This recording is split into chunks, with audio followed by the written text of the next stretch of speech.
Từng ngày trôi nhanh, trôi trong vô tình, kiếp sống mong manh tựa như ánh sương mai.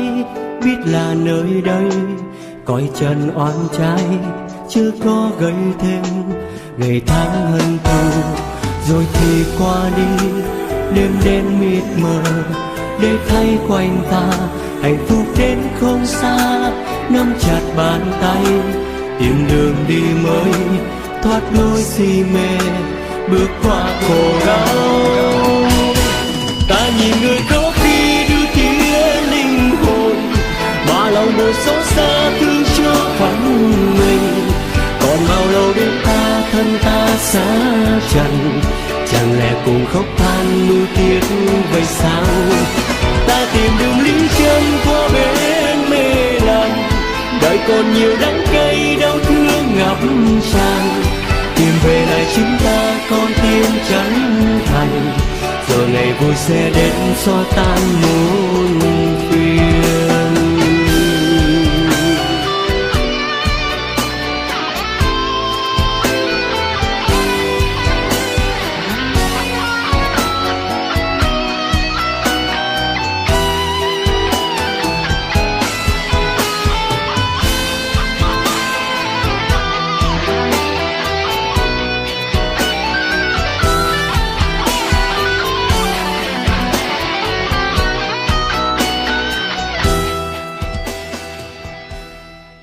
Kính lại Đức Thầy Thích Ca Mâu Ni Phật. Mô Phật. Thì hôm nay cũng như thường lệ là bữa Chủ nhật mùng 9 tháng Chạp, thì chúng ta thường có những cái bài giảng. Thì tôi bắt đầu đi vào bài giảng về bài kinh 66. Rồi tôi xin thưa chút xíu là pháp hội của chúng ta không có gốc, tức là không có nền tảng. Tôi giảng mệt muốn chết, mà cuối cùng là chúng ta bắt đầu từ nay là nghĩ 3 cái câu hỏi, 3 cái bài giảng. Thì cái đó thuộc về trạch pháp đấy, tức là thuộc về đại học đó. Nhưng mà nhờ lúc mẫu giáo không rành, ra tôi thấy rồi quá tệ. Tôi đi vòng vòng tôi thấy cái bản cũng Thiện Khánh viết đó, tôi vô tôi coi là tôi ớn lạnh đó. Tôi nói trời ơi, không lẽ mà tệ như vậy. Tới chừng hỏi Phật tử thì không phải mình không, mà ai cũng vậy thôi. Cả tới cô Như Nhật, cô Lan Chi, ông Trương thì cũng vậy thôi. Ông đề trong đó là địa ngục, là coi cái sắc thân là ta, cái ngoài sắc thân là của ta. Sướng không? Tôi có giảng dự hội nào đâu. Rồi tôi mới hỏi cô Như Nhật là tài đại tổng lâm á. Vậy thì có bao nhiêu chứa địa ngục? Thì con nó có 2, địa ngục hữu gián và vô gián. Tôi nói địa ngục vô gián đó, tức là tôi thường giảng về vật lý, có bao nhiêu thứ. Thì cô biết con cái sắc trần à, ngoài ra không còn cái gì nữa hết. Tôi nói trời, địa ngục vô gián là sắc trần, tức là đôi giày, đôi dép, cái nón người ta, con trâu, con bò, con heo, con chó, thì là địa ngục vô gián. Thì đúng rồi, sắc trần. Nhưng mà vô gián có cái sắc trần không à? Bài kinh 66 rồi rõ ràng, đó là chưa có cái biết mà chưa có sự sống nữa. Bọn Thiện Khánh nó đến thì đề lệ địa ngục là coi cái sắc thân là ta, cái ngoài sắc thân là của ta. Địa ngục mà có sắc thân nhưng mà có cái biết nữa. Tôi đâu có giảng gì bao giờ. Địa ngục mà làm gì có cái biết, nó còn chưa có sự sống nữa mà. Còn địa ngục hữu gián thì có sự sống mà cũng chưa có cái biết nữa. Khi mà có cảm thọ thì đó là ngạ quỷ, chứ không còn là địa ngục nữa. Mà mày biết cuối cùng là có một cái sắc trần. Còn thinh hương vị xúc, ông Trương thì có 5 cái sắc thinh hương vị xúc, chứ không có pháp. Pháp trần cũng là địa ngục chứ gì, cũng là trần, pháp trần. Nó tôi thấy cái nền tảng đó là mẫu giáo mà không rành nó làm sao đi sâu vào cái bát nhã và tư tưởng. Chúng ta cất nhà lầu mà 100 tầng mà cái nền không có, mà nhất là Sư Khánh đem ra giảng cho Phật tử nào mới, ông giảng sao Phật tử mới vô thì chắc là cái địa ngục là coi cái thân là ta, mà cái ngoài thân là của ta. Mà địa ngục làm gì có thân, mà làm gì biết là cái thân là ta, nó đâu có cái biết. Giảng vậy rồi làm sao? Nãy tôi quên tôi hỏi đây nữa thì chắc ai cũng vậy thôi. Thì cô Như Nhật là trì nhất đó, là rõ nhất, mà tôi hỏi rồi cô có biết có một cái là sắc trần à. Còn thanh trần, hương trần, di trần, xúc trần, ông Trương thì được 5 cái, nhưng mà pháp trần không phải là vật lý. Tôi nói chết. Tôi giảng cái này là gần đứt lưỡi tôi rồi đó. Nghĩa là tôi lập tới lập lui 4 đường ác hoài. Tôi chưa qua giáo 4 đường thiện, bây giờ bắt trả bài lại. Thì thôi tôi thấy giờ trở về kinh 66 à, không có trạch pháp nữa. Trạch pháp đó là cao giữa bằng phân biệt giữa tư tưởng và bát nhã, thì đó là lớp đại học đấy. Mà mẫu giáo không có thì làm sao qua đại học được. Thì Phật tử mừng lắm, làm thôi thao thao bất tuyệt. Mình đúng là tôi hỏi pháp hội chắc ai cũng vậy thôi. Thấy cô Như Nhật như vậy thì cái gì ở dưới này chắc cũng vậy thôi. Mà tính ông Thiện Cánh ông cũng dưới nước vậy thôi. Thành ra tôi thấy là từ ở trên mà chắc là tôi cũng vậy thôi. Mà tôi nhớ là tôi không có giảng vậy. Tôi còn nói địa ngục ở trong mình nữa. Là cứt mũi, ghèn, cứt ráy, phẫn, tiểu, mồ hôi. Đó là địa ngục, đâu có cái biết mà đâu có sự sống. Còn địa ngục hữu gián là sinh lý, là mắt, tay, mũi, lưỡi, thân, tim, can, tỳ, phế, thận. Ở ngoài là có sự sống. Vì có sự sống đó thì cảm giác ngạ quỷ mới mượn cái sinh lý để mà phát hiện ra cảm giác. Chứ sinh lý không phải là cảm giác, mà nó mượn sinh lý làm căn. Thì sinh lý này là ngạ quỷ. Tôi có giảng mấy lần mà. Thế mà hỏi lại không biết. Thì hôm nay tôi bắt đầu kêu trả bài kinh 66. Mấy cái 3 câu hỏi đó, 3 cái bài mà nói về bát nhã tư tưởng bỏ qua bên gì. Nó quá cao. Tôi thì tưởng là Phật tử hay quá, trả rồi thao thao bất tuyệt cho thí dụ đồ ngon. Mà có lẽ đó là cái đĩa thâu băng thôi, chứ không có sự trạch pháp ở trong đó. Tôi thì muốn người gì phải có sự trạch pháp. Mà tôi nghe thì dường như là có một số trả lời giống nhau à. Thì tôi biết là có cái rơ cổ, có cái khuôn khổ sẵn. Mà đạo Phật không phải là khuôn khổ. Cái khuôn khổ là trở về tư tưởng thôi. Mình có quyền nghe, có quyền tìm hiểu, rồi ăn rồi tiêu hóa, mình trả lời theo cái hiểu biết của mình. Thì Phật tử phải có cái đó. Mà đây tôi thấy là trả thì hay, mà dường như là nằm ở trong khuôn khổ. Có những người trả giống hệt nhau à. Có cho một cái thí dụ là hơi khác thôi, còn cái bài đó thì giống hệt. Tôi thì muốn quý vị qua bát nhã. Bát nhã đâu phải là dễ. Bát nhã là phải hiểu tư tưởng cho thật rành. Những cái chi tiết, những cái ngóc ngách, những cái hóc búa, những cái xảo trá của tư tưởng thì bát nhã phải rành. Rành chi vậy? Rành để rồi đứng lặng, yên lặng nhìn nó thôi, không có cải sửa, không có phê phán, không có dính mắc nữa. Mà khi không rành tức là còn mờ là dính mắc liền. Mà dính mắc là có vấn đề. Thì vấn đề là đau khổ, là phiền não. Thành ra cái bát nhã nó khó hơn cái tư tưởng hiểu lờ mờ. Rồi địa ngục, ngạ quỷ, súc sanh, Atula. Rồi hiểu không rành mới chạy trốn lên người trời. Còn nhập lưu phải hiểu từng cái ngóc ngách, từng cái hốc búa, từng cái xảo trá của tư tưởng. Mà hiểu rành rồi thì sao? Đứng lặng nhìn nó, không phê phán, không cải sửa, không chỉ trích gì hết. Thì cái đứng lặng lẽ nhìn nó, cái này chính là Phật. Chứ đâu có bát nhã ở đâu. Tôi thường giảng nhiều ở bát nhã là cái thấy rõ. Còn tư tưởng là thấy lờ mờ.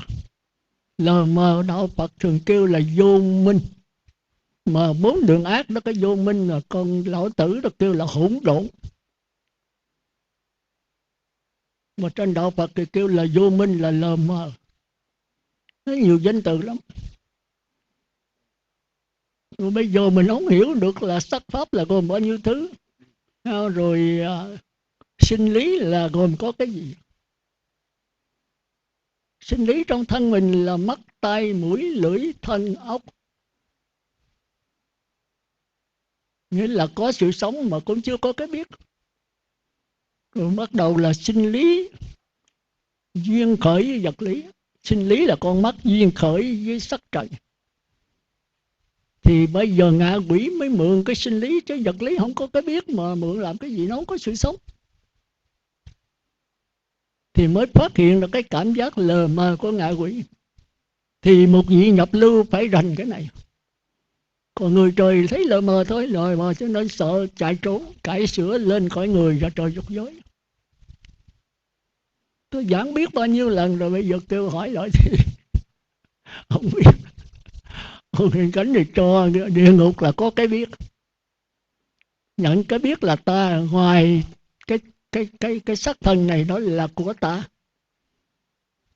Mà địa ngục làm gì có xác thân, mà làm gì có cái biết. Nếu cái biết là thành ngạ quỷ, thành súc sanh rồi. Mà là địa ngục vô gián nữa chứ, mới chết chứ. Mà địa ngục hữu gián thì không biết. Tôi hỏi thì coi như Nhật thì biết có địa ngục là sắc trần thôi. Còn thinh hương vị xúc không để ý tới. Như vậy là chỉ có con mắt tiếp xúc với sự vật thôi. Lỗ tai không cần, cái lỗ mũi không cần, cái miệng không cần. Lỗ tai mà tiếp xúc với âm thanh, cái đó không phải vật lý sao. Tôi thấy là không phải ở đây mà khắp các nơi về vấn đề vật lý sinh lý không có rành căn với trần hỏi hết. Cả mấy ông giảng sư nữa. Thì cái đó tôi không trách. Nhưng mà quý vị cũng thương tôi. Là tôi cố gắng tôi lập tới lập lui hoài, quý vị cũng phải về ngồi thiền nghiền ngẫm nó, để mà mình thấy những cái ngóc ngách hốc búa của tư tưởng, chỉ thấy rõ nó thôi. Ví dụ đi tìm Niết Bàn ở đâu? Niết Bàn là sự thấy rõ tất cả sự vật, mà thấy rõ thì không phê phán, không cải sửa, không chỉ trích.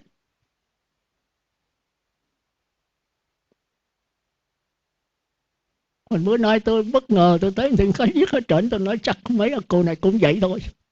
Cái chừng đi gặp cô Như Nhật hỏi thì cũng vậy thôi. Rồi xuống gặp ông Trương thì khá hơn, có 5 cái, rồi ông Dân Linh gì đó cũng chả biết. Có thể hỏi ở Pháp hội chắc cũng vậy đó. Mà cái đó tôi có giảng rồi, tôi giảng nhiều. Tôi nói cái vật lý ở trong thân mình đó, thì tôi thí dụ là ghen, là cất ráy nè, cất mũi nè, phẫn nè, nước tiểu nè, cái đó là vật lý. Có sự sống đâu, có cái biết đâu. Có ở ngoài thì là vật lý của con mắt, đó là sắc trần. Của lỗ tai thinh trần, sắc thinh hương vị xúc. Ông Trương đã biết có 5 cái. Còn pháp trần là không phải vật lý. Thường thường ở ngoài người ta không biết pháp trần là cái gì nữa. Hỏi thử mấy người học ở trong ấy, mà cả giáo sư cũng vậy, mấy giảng sư đó. Tôi gặp tôi hỏi rồi. Giảng sư và tiến sĩ nữa đó. Tiến sĩ Ấn Độ đó đàng hoàng, cũng không rành. Trả bài trả rót đót như quý vị để trả bài. Không có thua gì đâu. Mà phải biết rõ trong thân mình. Pháp trần là cải sửa sắc tinh hương vị xúc cho nó rõ hơn. Thành ra sắc trần mà cải sửa thành ra pháp trần, thinh trần cải sửa thành ra pháp trần, hương trần cải sửa cho đó cũng là pháp trần. Pháp trần nó tóm hết, mà nó nằm ở đâu? Nằm trên cái đầu. Còn sắc trần thì có con mắt thôi, hương trần là lỗ tai thôi, hương trần là lỗ mũi thôi. Mà mắt, tai, mũi, lưỡi, thân nằm ở đâu? Nằm trên cái đầu. Lên cái đầu thì cái đầu nó bao trùm hết, nó sửa lại cho đành, thì cái đầu là cái gốc. Tôi có thí dụ rồi mà. Mình hư con mắt móc bỏ được. Mình hư cái lỗ tai có thể điếc móc bỏ cái màng nhĩ được. Mình hư cái lỗ mũi cắt bỏ được. Cái tai chặt được, chặt chân được. Mà chặt cái đầu một cái là không còn. Tất cả đều nằm ở trên đầu hết. Mắt, tai, mũi, lưỡi đều nằm trên đầu hết. Mặc dầu cái đầu nó vẫn là đất nước lửa gió, nhưng mà vi tế hơn nó vẫn là phù trần căn. Nhưng mà phù trần căn có cái nó khác. Phù trần căn của cây cỏ khác, của loài thú khác, của mình khác, của Đức Phật khác. Đức Phật không phải đất nước lửa gió sao? Nhưng mà cái thân Ngài sắc vàng rồng, đến là chúng ta thấy là mát lạnh và có mùi thơm. Còn mình ăn mặn không khéo mùi hôi rình. Tại sao cái sắc thân mà lại kỳ vậy? Có như cái cô gì mà tụng kinh Quan Nghiêm kiếp sau sanh lên đó, thì có mùi quả sen. Chúng ta phải hiểu cái chỗ đó, ngồi suy gẫm cho kỹ này. Tôi năn nỉ quý vị hoài, học cái đây thì phải về ngồi thiền, sắp xếp làm sao ít nhất 2 tiếng. Mà bây giờ không được thì 15 phút cũng được. Tích tiểu thành ra một ngày 15 mà khi mình có tu đó thì nó chiêu cảm lấy cái phước báo đến, thì cái hoàn cảnh nó sẽ cải sửa. Hoàn cảnh mà cải sửa là do nhận thức của mình. Mà nhận thức được cao là do mình có giữ giới. Mà cái giữ giới là quan trọng nhất, là phải thân cận bậc thiện trí thức. Cái hoàn cảnh rất là quan trọng cho người sơ cơ. Gần mực thì đen. Thành ra quý vị phải sắp xếp làm sao. Tôi năn nỉ là thường phải chọn bạn cho tốt. Muốn cho bạn tốt là lựa Phật tử trong này. Người có tu mình ở gần mình biết liền. Phật tử không phải người nào cũng tu đâu. Có người tinh tấn, có người lười biếng, có người trình độ rất cao. Thì mình nên gần họ để mình học giáo pháp, để mình sống cái đời sống như họ. Đạo Phật không phải là nói chuyện không, mà là cái cuộc sống mới quan trọng. Mình kính Đức Phật đâu phải là Ngài nói pháp hay, mà Ngài nói đâu Ngài sống đó. Cái đời sống của Ngài mới là đáng kính. Mình bắt trước cái đời sống. Đạo Phật là đạo cuộc sống. Người giảng pháp là giảng ngay cuộc sống, là Ngài sống y vậy. Sống như vậy rồi mới hạnh phúc. Thì thôi bây giờ quý vị về học bài kinh 66 nghe không? Thì tôi năn nỉ quý vị bài học đây đó là mới có văn thôi, nghe thôi. Còn phải về suy nghĩ là tư. Mà suy nghĩ là phải thiền định. Mà thiền định bây giờ 2 tiếng không được thì 1 tiếng, 1 tiếng không được thì 15 phút. Nhưng mà cho bền. Một ngày ít rồi khi nào cái hiểu biết của quý vị khá rồi, quý vị mới là cải sửa hoàn cảnh. Vì hoàn cảnh cải sửa không là do cái hiểu biết của mình. Con người hạnh phúc hay khổ đau là do cái hiểu biết, chứ không phải là cuộc sống. Mà cuộc sống mình có quyền cải sửa đó. Thành ra những người bị ma nhập, bị bệnh hoạn này kia, lợi sinh tôi nói tôi không có làm được. Mà quý vị nghe lời tôi mà không hết, tôi chịu xuống địa ngục. Phải giữ giới, ăn chay 10 ngày. Không sát sanh, trộm cắp, tà dâm, nói dối, mà còn phải phóng sanh, bố thí nữa. Làm được không? Làm được thì hết bệnh lập tức. Mà không được thì thôi. Cái sư làm sao chú nguyện con hết bệnh? Tôi nói cô làm bệnh mà có biểu tôi chú nguyện làm sao được? Cái gì sát sanh rồi trộm cắp đủ thứ hết thì công an nó chú nguyện cho tôi làm sao chú nguyện được? Mà giữ giới thì khó. Có nhiều người ăn 10 ngày chay không được 2 ngày. Tôi nói 2 ngày làm sao hết được? Đúng là phải chay trường. Mà chay trường thì khó, là Đức Phật giới hạn còn có 10 ngày. Nhưng mà người này này khó từ nay là giết người, loài thú lớn tuyệt đối không được giết. Mà loài thú lớn là gì? Từ gà, vịt, heo, chó trở lên. Thì có cái cô gì ở ngoại quốc về cử ra suốt đời hả sư? Chừng nào con hết bệnh con ăn lại được không? Tôi nói trời ơi sao mà thèm gì mà dữ vậy? Thì con ăn lại có bệnh nữa. Nói cái gì cử được cái chó heo đã con cử được cái gà vịt làm sao xử, nó ngon quá. Tôi nói ngon thì bệnh cũng ngon, có gì đâu. Thì loài thú từ gà vịt trở lên là cái linh hồn nó rất mạnh. Thì cô giết rất tân đến linh hồn nó đâu có chết được. Thì nó theo cô nó báo oán. Mình coi cái bài kinh mà mãi dương thủy xám hay liên án thì tối 9 kiếp mà còn theo đuổi để trả thù. Mình biết cái đó thì cái nghiệp báo là cái cõi ta bà này là mộng huyễn. Nó có mà không thật. Nói vậy thì đâu có cần gì sứ, nó đâu có thật. Tôi nói không thật, nhưng mà chim bao thì nó vẫn là thật. Khi mờ mờ thì có lục thú, mà khi tỉnh dậy thì không có gì hết. Mà cô tỉnh chưa? Tôi giảng này nhiều người là hiểu lầm tôi. Cũng như cái ông về thành phố gửi giấy về tôi nói là địa tạng không có, mà địa ngục cũng không có. Như vậy là 4 đường ác không có. Biểu tôi trả lời bằng thơ. Tôi nói tôi mới trả lời bằng thơ. Vậy thì sư nói qua điện thoại, sư giảng là rành cho con. Tôi nói cô không được, tôi không có điện thoại. Tôi có thể giảng trong lúc pháp hội nào ông nghe đĩa lại. Tôi nói địa tạng không có hồi nào, mà tôi nói địa tạng có hồi nào. Tôi nói địa ngục không có hồi nào, mà tôi nói địa ngục có hồi nào. Tôi không bao giờ tôi kết luận mà cái gì hết. Địa ngục có là có với chúng sanh ác, với cái trình độ đó. Cũng như là xì ke ma tí, sát sanh trộm cắp thì địa ngục có, là công an nó bắt nó vô. Thì vô đó là vô địa ngục. Còn người trời những quý vị lo tu giữ giới làm gì có địa ngục. Ai mà bắt mình có phạm gì đâu. Rồi nó có là có chúng sanh này mà không có chúng sanh khác. Rồi tam giới là không có. Nhưng mà khi đắc quả La Hán thì tam giới mới là hết. Còn ấy thì vẫn còn trong tam giới. Đức Phật Ngài thì hiện ra thân mà Ngài cũng nằm trong tam giới. Ngài cũng bị trọi lăn đá dập chân, Ngài cũng đau nhức như thường. Ngài cũng nằm nghiêng một bên, Ngài lắng nghe cái đạo. Cảm giác ai không có, nhưng mà cái khổ là vĩnh viễn không có. Mà khổ là do tư tưởng, cảm giác là do giấy thần kinh. Vô cái chỗ đó mà cái vụ mà chết rồi 8 tiếng mà mới được liệm thì trong này duy thức rất là rành. Đó, cái cô ở Sài Gòn, ở Mỹ đó cũng dông về đây nói là trời ơi 8 tiếng rồi tụi con chết rồi đem hiến xác nó rồi nó lấy liền, đâu có để 1-2 tiếng còn không được. Như vậy là thiêu còn cảm giác, tụi con sân thì xuống súc sanh.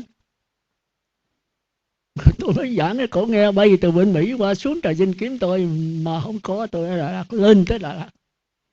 Rồi tôi đi tu tịnh, tôi đâu có tiếp chuyện. Năn nỉ nếu không tiếp là con không về. Vì cái này là cái sanh tử của con mà. Con là chán cõi ta bà, chán cái sanh già bên chết rồi, con muốn về cực lạc để con thành Phật. Bây giờ chướng ngại cái con là hiến xác là cái phát bồ đề tâm của con. Con nghĩ rằng mình chết rồi còn hiến cái xác giúp đời cho đời. Rồi bây giờ không giảng sanh rồi con hiến xác làm cái gì? Trời ơi, hiến xác để đồ xuống súc sanh. Khi mà nó mổ xẻ nó thử thì đau thấy mà không sân sao được. Tôi nói tôi có giảng cho cô nghe rồi, có nói ở đâu. Tôi nói nếu mà tôi giảng rồi đó mà thì cô phải quỳ hương ạ. Còn không giảng rồi tôi quỳ hương. Thì Phật tử ở đây cũng vậy. Giờ nói vậy là tôi có giảng rồi chứ. Giờ trả lời thì trả như vậy đó. Tôi đã từng giảng ra là địa ngục vô gián là vật lý. Mà tôi đã nói vật lý là chưa có cái biết mà chưa có sự sống. Bây giờ ông tổ sư thì nói vật lý là có cái thân bên ngoài, cái thân bên trong, thân rất có nhận cái thân bên trong là ta, cái thân bên ngoài đó là của ta. Làm gì nó có thân mà làm gì nó có cái biết. Nó vật lý mà không có sự sống, không có cái biết, sinh lý nó còn có sự sống. Rồi ngài quỷ mượn sự sống đó là cái căn để mà phát hiện ra cái cảm giác. Thì cái này không kêu là địa ngục nữa, mà kêu là ngạ quỷ. Rồi bắt đầu có tư tưởng phân biệt lờ mờ thì không kêu là ngạ quỷ mà kêu là súc sanh. Rồi khi có tư tưởng phân biệt mà lại có mạt na ý chí đắn đo lựa chọn để cải sửa thì kêu là người. Tôi giảng rất rành mà. Thế mà quý vị về không chịu trạch tháp giảng qua rồi thôi. Thế chừng hỏi đây cái cuộc sống thì trả lời tùm lum hết trơn. Tôi tưởng đâu một người mà hầu hết gì dương sức có lọt trong đó. Tên là đại cao thủ không. Tôi gặp cô Như Nhật tôi hỏi thử là sao. Thì cô có một cái sắc trần hả? Vật lý có một cái sắc trần. Còn thinh hương vị xúc không phải. Ông Trương thì có 5 cái. Sắc thinh hương vị xúc pháp không phải. Có 5 thôi. Còn dâng lên thì quên, nhắc ra thì nhớ. Trời ơi tội nghiệp tôi chứ.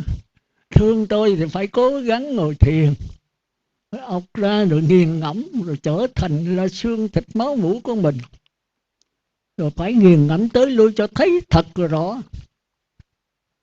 Thấy thật rõ là nhập lưu. Còn như vậy là thấy lờ mờ, lờ mờ thì chạy trốn lên cõi người trời nữa thì lẫn quẩn. Mà người trời ta giảng ta cũng hiểu khá, quý vị là hiểu vậy là người trời thôi.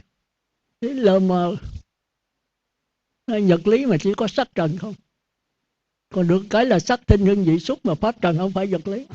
Như vậy là hiểu lờ mờ. Còn nhập lưu ta hiểu rất rành. Ở đây là tôi muốn đưa quý vị tới nhập lưu, và tôi nói những cái ngóc ngách, những cái hóc búa, những cái giả trá của tư tưởng để mình thấy thật rõ. Tôi đã nói là cảm giác đưa tới dễ chịu, khó chịu, không dễ. Cảm giác có ba, cảm giác dễ chịu, khó chịu, không dễ, không có. Rồi chính tư tưởng mới là quan trọng. Nguyên nhân của luân hồi sanh tử chính là tư tưởng. Tư tưởng mới đưa tới cái khổ, cái phiền não.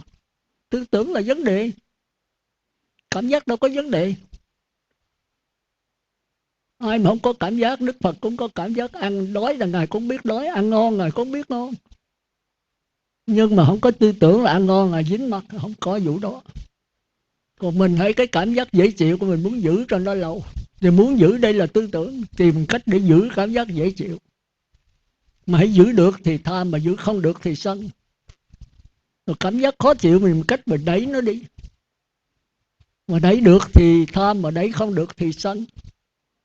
Đức Phật cũng có cảm giác khó chịu, dễ chịu. Nhưng mà dễ chịu Ngài lắng nghe cái dễ chịu, Ngài biết cái cảm giác dễ chịu. Nhưng mà cái biết là Ngài, chứ cái cảm giác không phải Ngài.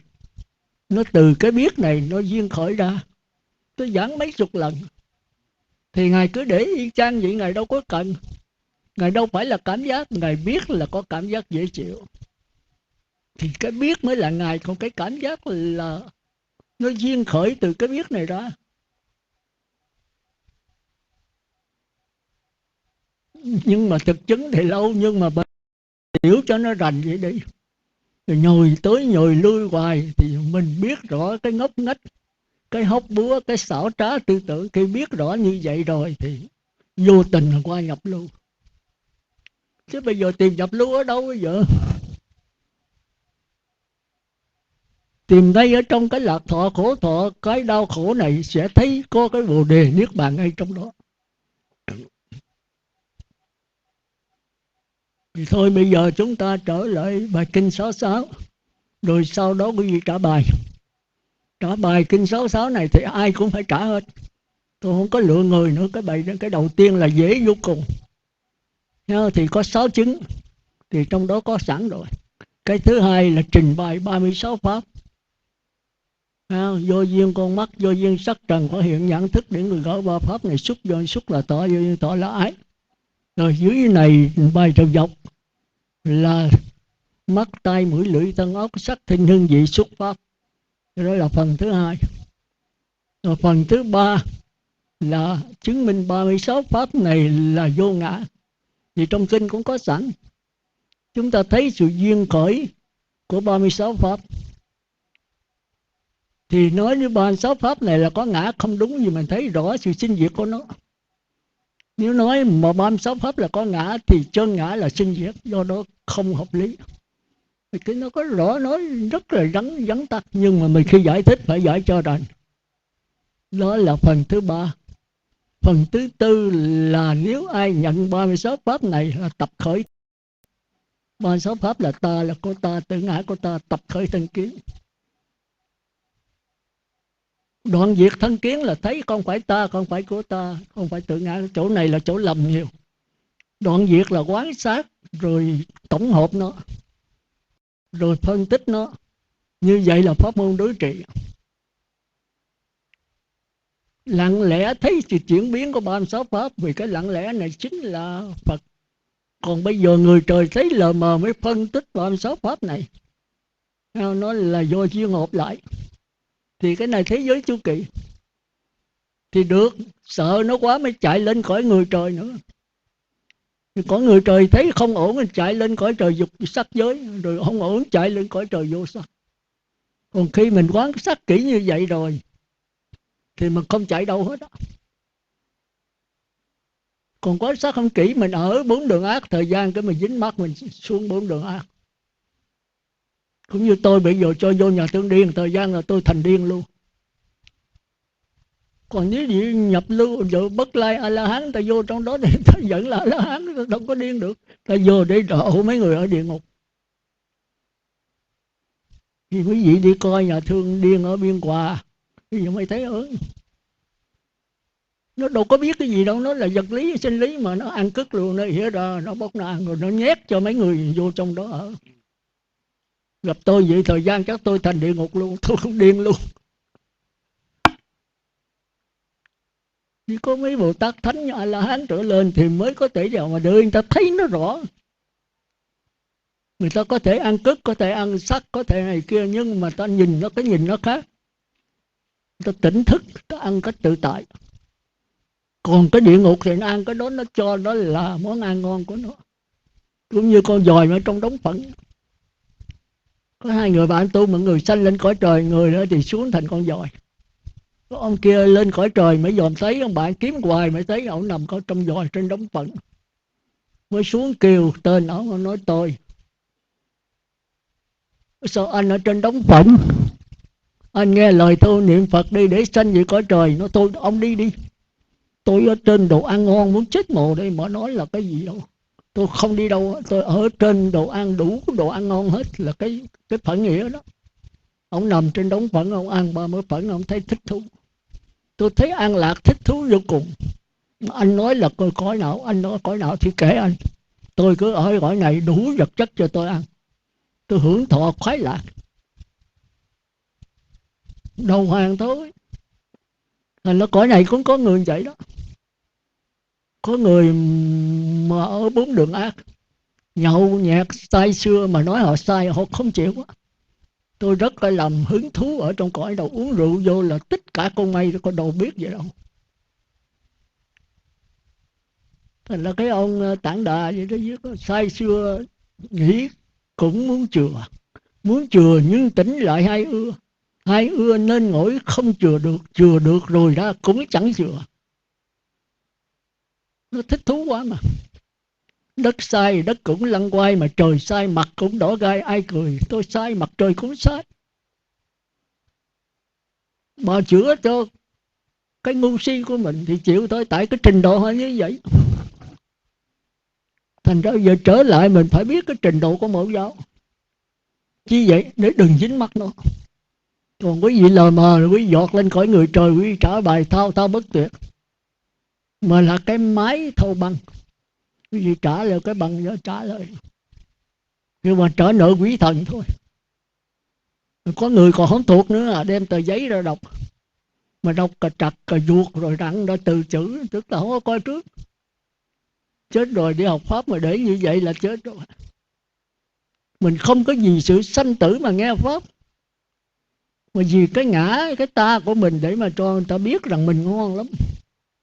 Tôi khen một cái thì nở mặt, mà tôi chê một cái là thôi khổ sở.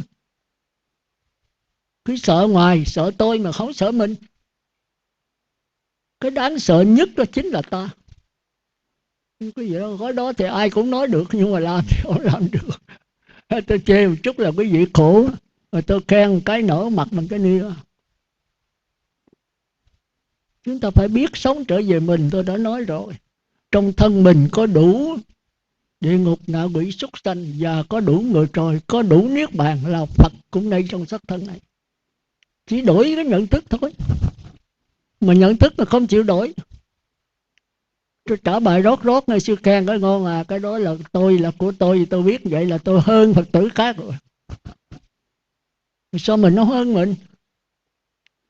Từ nay Phật tử nên trở về với mình, tôi đã năn nỉ mấy lần rồi. Thì học 15 hạng chúng sanh này chúng ta sẽ biết mình ở địa vị nào. Mà biết một cách rõ ràng chứ không phải biết lờ mờ rồi cái chạy trốn lên là không được. Thành ra tôi năn nỉ quý vị là từ nay chúng ta bắt đầu trả bài kinh 66. Thì trong đó là có đủ hết trơn, có 6 phần thôi. Phần đầu là nói về 6 chứng, rồi thứ hai là trình bày 36 pháp, rồi thứ ba là 36 pháp là vô ngã, thứ tư là 36 pháp là nhập lưu, tức là không chấp nhận nữa, dứt thân kiến, tức là nhập lưu. Rồi cái thứ tư, cái thứ năm nữa là dứt tham sân si, tham dục như sân. Cái thứ năm là dứt cả bất lạc bất khổ thọ. Rồi cuối cùng kết luận là 60 vị đắc quả La Hán. Quý vị cũng có quyền đắc quả chứ, quý vị phải sống thật đi rồi nó cũng đắc quả thôi. Nó khó thì khó thiệt.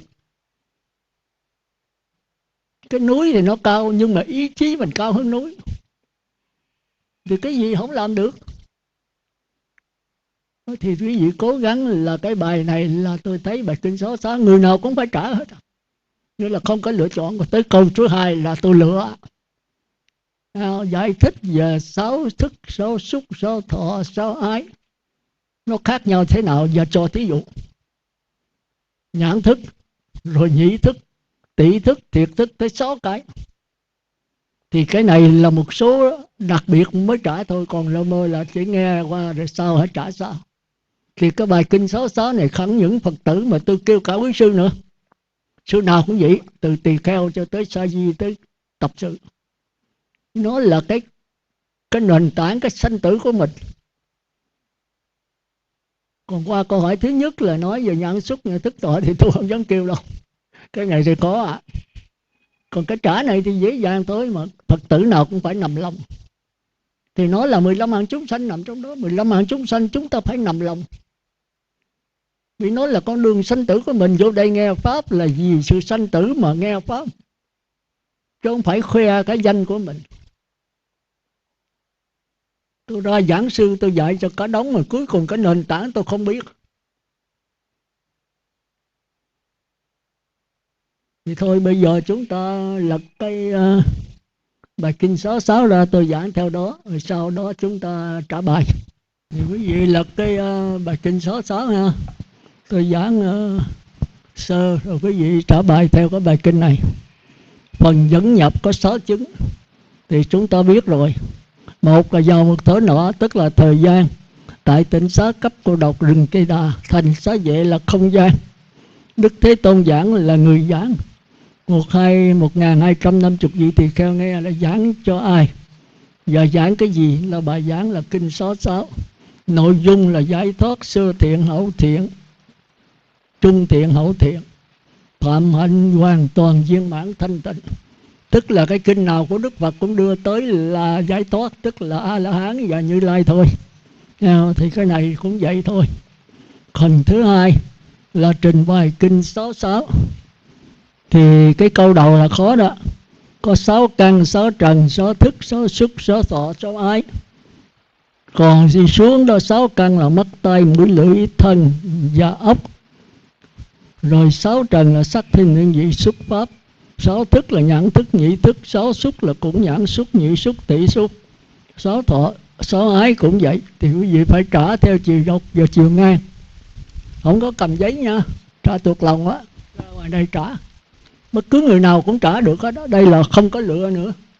Rồi qua câu hỏi số 1 thì bắt đầu tôi lựa. Cái đó là khó đấy. Còn phần thứ ba là 66 là vô ngã, tức là 36 pháp là vô ngã.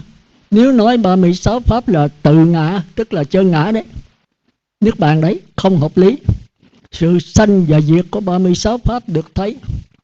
Sanh diệt đây mình phải giảng sanh diệt chu kỳ, sanh diệt sát na. Thì cái nào cũng sanh diệt thôi. Một cái sanh diệt thần tốc, tức là nhân quả đồng thời. Một cái sanh diệt nhân quả khác thời. Vậy thì tự ngã, tức là chân ngã, chân như sanh diệt, do đó không hợp lý. Thì cái này phải học thuộc lòng. Thứ tư là sự tập khởi về đoạn diệt thân kiến. Thì cái này đắc quả nhập lưu đấy. Nếu ai quán 36 pháp là tôi của tôi, tự ngã của tôi, sẽ tập khởi thân kiến. Ngược lại, nếu ai quán 36 pháp là không tôi, không của tôi, không tự ngã của tôi, sẽ đoạn diệt thân kiến. Thì thân kiến là cái đầu, thân kiến với cánh thủ nghi. Dứt được cái này là đi vào quả đầu tiên. Hơn là được sanh cõi trời, hơn được chủ sanh thống lãnh cõi đất, hơn chủ trì võ trụ, quả dự lưu tối thắng. Rồi một cái tập khởi và đoạn diệt là chúng ta bắt đầu đi vào giải thoát.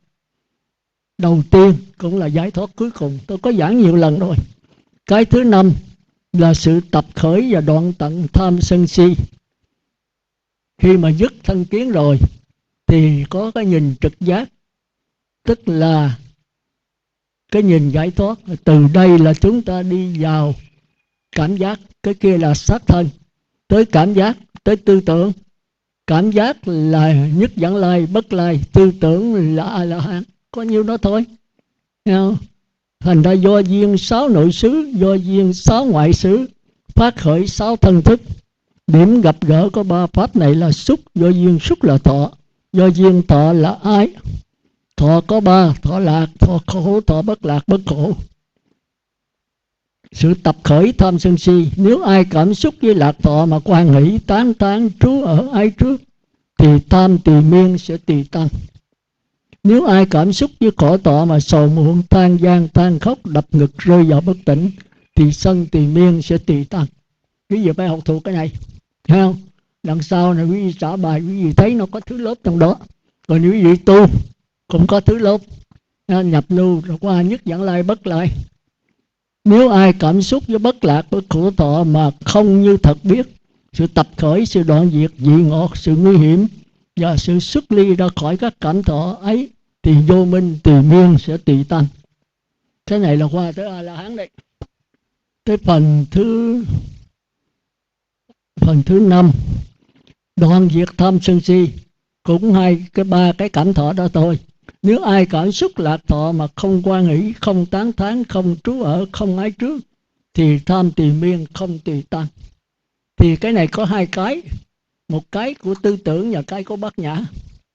Cái tư tưởng là thấy lờ mờ rồi chạy trốn. Cái bát nhã là thấy rõ, không chạy đâu hết. Thì 2 cái nó quý vị phải rành nó. Thì chúng ta sẽ giảng cái này. Tôi đã giảng qua mấy lần rồi. Tức là gần 30 năm rồi đó. Tôi ở đây năm 83 tôi bắt đầu giảng qua bài kinh này. Rồi sau này 2-3 năm tôi nghỉ rồi tôi giảng lại. Rồi 2-3 năm tôi nghỉ giảng lại lần thứ 3. Rồi kỳ này là lần thứ 4. Kỳ này là phải chấm dứt đó. Kỳ này là tôi đi sâu á. Nhưng mà tôi hơi thất bại hồi nãy là tôi gặp cái bản của Thiện Cánh. Gặp tên là Đại Sư Không.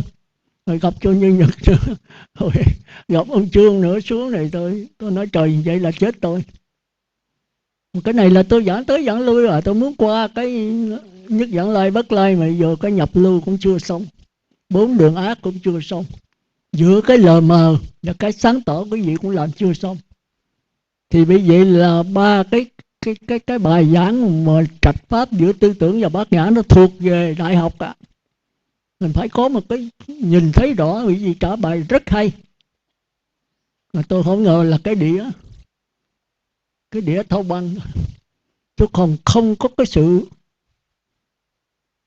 sáng tạo. Không có sự sáng tạo. Mà tôi nghe hoài tôi thấy có nhiều người trả giống hệt nhau à. Tôi nói là có cái khuôn khổ. Mà khuôn khổ là trở về tư tưởng. Mình có thể nghe, có thể trạch pháp, rồi cuối cùng mình trình bày theo cái hiểu biết của mình. Thì đây có cái cô gấm đó thì tương đối là cổ trả không giống ai trơn á, giống của cổ thôi. Thì tôi nói là cái đặc sản của cổ, ít ra cũng phải vậy. Mình có quyền nghe học hỏi hết, nhưng mà khi trả là trả theo cái hiểu biết của mình.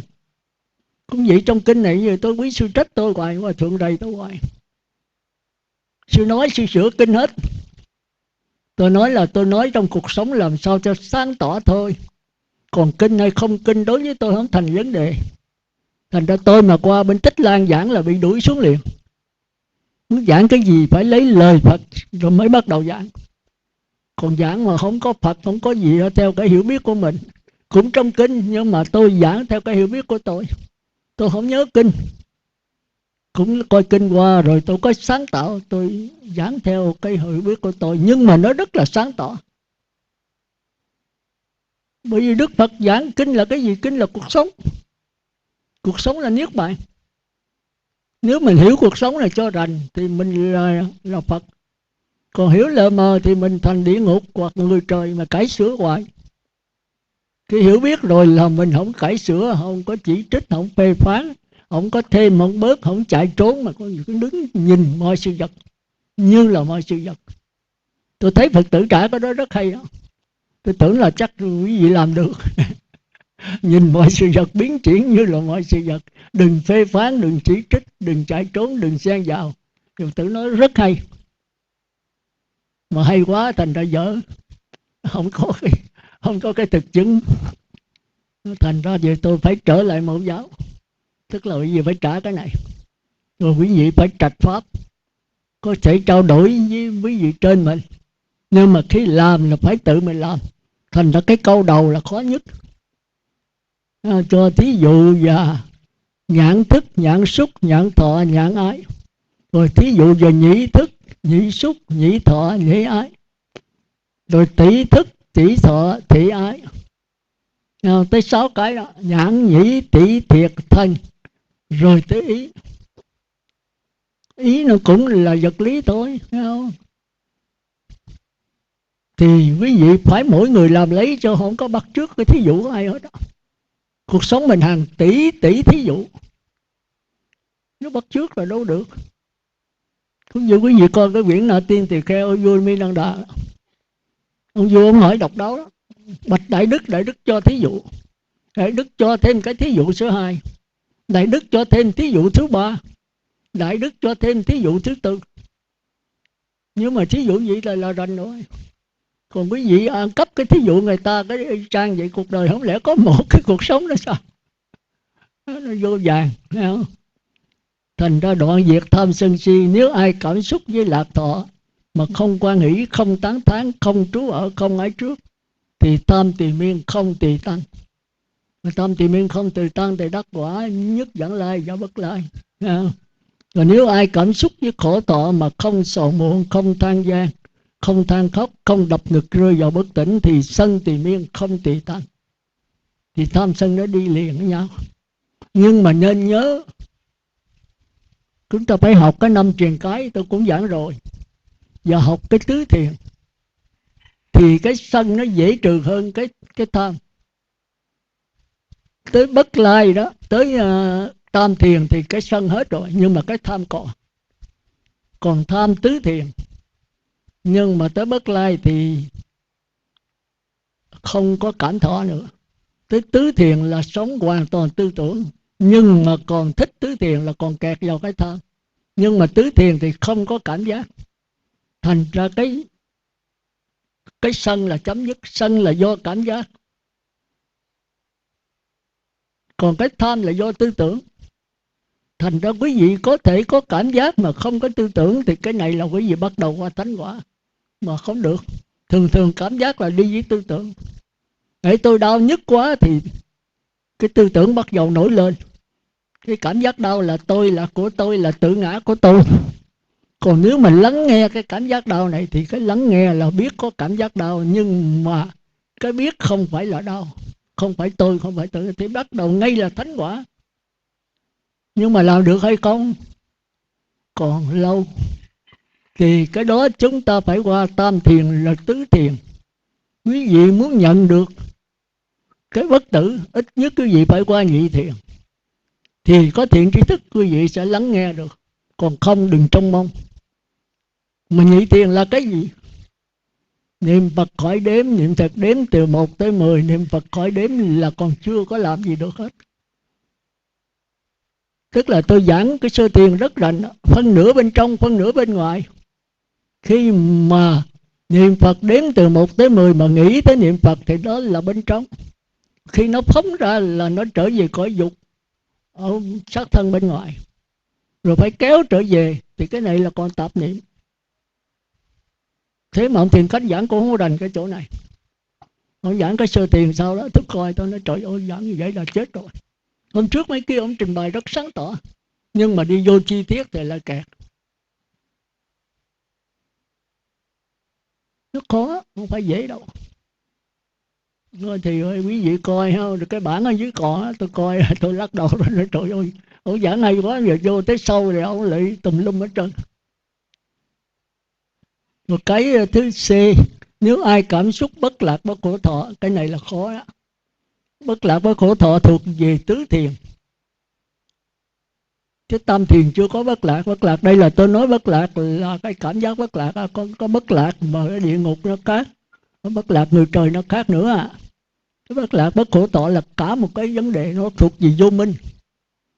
Mà vô minh địa ngục khác, vô minh của ngạ quỷ súc sanh Atula khác, vô minh của cõi người trời dục giới khác, vô minh của sơ nhị tam thiền khác, vô minh của tứ thiền nó khác, còn vô minh của nhập lưu nhất nhãn lai bất lai khác. Cái đó là chúng ta đi sâu ạ. Hôm trước tôi có giảng mà làm như nó không đầy đủ lắm, nó không rõ ràng lắm, tôi phải giảng lại. Thì kỳ này là giảng rành hết trơn đó. Nhưng mà tôi dội một cái là mới vô cái mẫu giáo là không có nắm vững. Thành ra quý vị phải thương tôi là cố gắng trả bài. Cố gắng trả bài. Bởi vì trả bài cái tôi biết cái trình độ liền. Tôi là tính dí nữa đó. Nhưng mà tôi sợ quý vị mắc cỡ rồi quý vị không vô nữa. Tôi dí thì 10 người rồi kẹt hết chín rồi.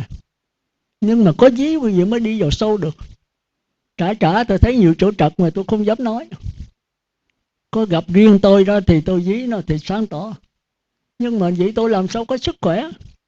Dí là dí cả đại chúng vậy chứ. Mà dí đại tài tính thì cái mặt con đâu còn nữa. Mất mặt con. Tôi sợ. Quý vị nổi sân rồi. Nổi sân đùng lên là mệt cho tôi.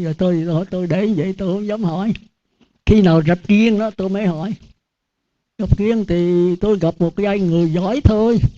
Còn mấy người thường thì tôi phải đầu hàng thôi. Tôi nói học với mấy người cao hơn mình để có cái trình độ tương đương. Rồi thỉnh thoảng tôi gặp riêng đó, tôi dí thì ít mất mặt. Bởi vì có tôi sư với con với 2-3 người bạn nữa thôi. Còn cả một cái đại chúng gì mà sư dí tụi con thì con mặt mũi con làm sao vô đây. Con làm sao dám nhìn người bạn nữa. Cái mặt mình bự cỡ nào lắm. Mới làm sao mình trừ bỏ cái ngã của mình chứ. Muốn nổi tiếng mình sợ sư, sợ Phật tử, mà không sợ mình. Người đáng sợ nhất chính là mình. Vậy đâu có học cái đó gì thuộc lòng hết mà. Nhưng mà áp dụng vào cuộc sống thì mà thật sự nếu mà như vậy là phải bất lai A-la-hán mới được. Tôi cũng biết. Biết là biết thuộc lòng thôi. Nhưng đụng tới cái ngã là không được. Cũng như tôi có ví dụ ông đệ tử gì đó ngồi thiền thấy mình vô tam thiền, tưởng đâu tam thiền là bất lai, cứ đem cái dao lại cho ông thầy là có thể đánh chửi đâm mình chết cũng được. Rồi hỏi gì chứ con ăn điểm tâm chưa? Nói chưa. Rồi ăn điểm tâm nó không, con không cần ăn. Thầy chứng minh cho con đi là con đắc quả thánh thứ 3 thì con mới đi ăn, còn không là con không. Cái ông thầy thấy là nói gì nói, nó cũng biểu mình chứng mà. Nhưng mà làm sao ấn chứng nó nói vậy cho nó. Con bữa nay con cảm thấy an lạc vô cùng, an lạc luôn 2-3 ngày mà chưa hết, thì nhất định là đắc con phải vào thánh quả, ít nhất cũng là bất lai. Ông thầy hỏi ăn điểm tâm chưa? Nói chưa, con không cần ăn. Thầy chứng minh cho con đây là con dao. Thầy có thể đâm con chết, con vẫn mỉm cười. Ông thầy thấy có chú này khó nói. Nó đòi chứng minh thôi mà mình chưa thử nó gì hết là làm sao biết nó đắc quả thánh. Rồi hỏi gì con lại Phật chưa? Con cũng chưa lại. Con vô thầy chứng minh thì con mới lên lại Phật. Nói thôi giờ con lên lễ Phật đi, rồi xuống là thầy chứng minh cho. Rồi ông này thấy lễ Phật đâu có gì lâu, ăn thì điểm tâm thì lâu, lên lại Phật cái xuống thầy cũng chứng minh mình bất lai thì ngon quá rồi. Mới chạy lên lễ Phật. Ông thầy mới kêu chú Tiểu nó vô. Nói đừng có rửa tay, thì kêu nó vô gặp thầy liền. Thầy có cần nói chuyện gấp, đừng có rửa tay rửa chân gì hết á. Thì nó đang làm ở ngoài đồng đó mà, cào cuốc rồi trồng cây nào kia nữa mà lo cho chùa. Chú Tiểu mà giữ đuổi quả. Nó vô tay chân dính sình vùng không. Thầy mới kê tay nói nhỏ. Thì nó mới chạy lên chánh điện. Nó thấy ông sư huynh đó nó cư sĩ mà tưởng đâu mình đắc quả thánh thứ 3. Rồi ông cư sĩ là bữa nay tính lễ ông thầy mặc áo mới tinh, mai độ mới mà đồ cũ bỏ nhà, bữa nay mình đắc thánh quả thứ 3 rồi. Thì ông mới trải cái áo dài như quý vị, cái áo cái đuôi đó, trải ra ngoài gạch lễ đàng hoàng, lễ chậm rãi cho có hạnh mà. Thánh thứ ba là phải làm gì từ tốn, có hạnh kiểm này kia. Thì ông này chạy thịt thịt lên, nó dòm cái, nó dòm thấy cái chú tiểu tay chân sinh bùn không. Rồi nó chết cha, cái áo mình trắng tanh vậy mà nó đạp cái là chết, kéo trở vô. Thì chú tiểu này không biết vô tình hay là hết sức cố ý. Không biết, có lẽ là vừa vô tình mà vừa cố ý. Vì ông thầy dặn mà. Nó chạy lên, cái nó dẫm cái chân lên cái áo dài của chú kia. Chú kia kéo vô sát mình rồi nó cũng cố tình mà, nó dẫm lên. Chú này đứng dậy tống cho nó một đạp. Thằng nhỏ té lăn cù. Rồi xách lỗ tai lên tán nó mới bật tay nữa. Thì ông thầy hiện ở cửa: thôi đủ rồi con. Bao nhiêu nó chứng tỏ con là thánh quả rồi. Chúng ta thấy là trong lúc mà chúng ta tập trung kỹ mạnh lâu sâu thì chúng ta có thể giống như Bất Lai. Bất Lai thì đâu có tập trung, luôn luôn là thường định. Còn mà tam thiền thì phải tập trung mạnh kỹ lâu sâu, có đề mục, có điều kiện mới đi vào đó được. Mà khi quên mất cái điều kiện rồi thì trở ra phàm phu. Còn Bất Lai thì người ta hàng nó như vậy, luôn luôn tỉnh thức, chánh niệm tỉnh giác, thân cảm sự lạc thọ mà các bậc thánh gọi là xả niệm lạc trú.